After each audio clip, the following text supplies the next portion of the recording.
Laga final Open Cup turnamen Renza Mobil HUT Pemuda Gampung Senebuk Tengah, Kecamatan Arongan Lambalik berjalan ketat pada babak pertama antara Boston FC perwakilan Aceh Jaya dan Macan Putih FC perwakilan Aceh Barat.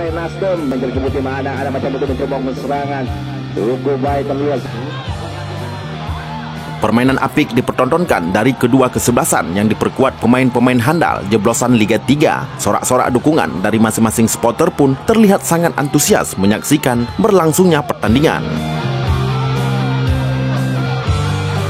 Walau sempat terjadi ketegangan di akhir pertandingan pada babak kedua, namun suasana kembali kondusif setelah adanya perundingan oleh pihak panitia sehingga pembagian trofi bagi para pemenang dapat dilanjutkan.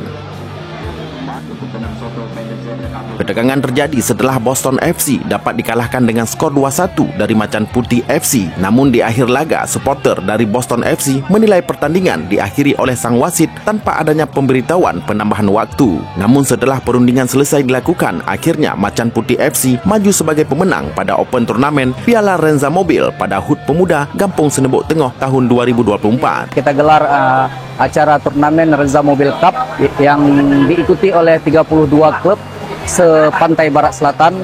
Ini merupakan ajang silaturahmi dalam rangka memeriahkan HUT Renza Mobil Cup dan HUT Pemuda Desa Senebuk Tengah Kecamatan Arongan Lambalik yang telah berlangsung selama 18 hari, dan alhamdulillah hari ini hari penutupan, dan ada sedikit ketegangan di saat akhir pekan tadi, akhir pertandingan, dan alhamdulillah dalam pertandingan memang ada sedikit salah pemahaman.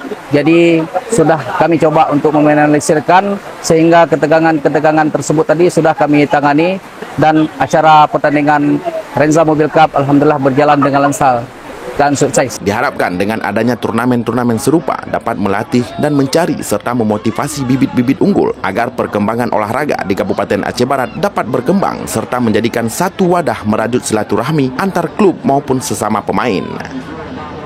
Dari Melabuh, Yusmadi melaporkan.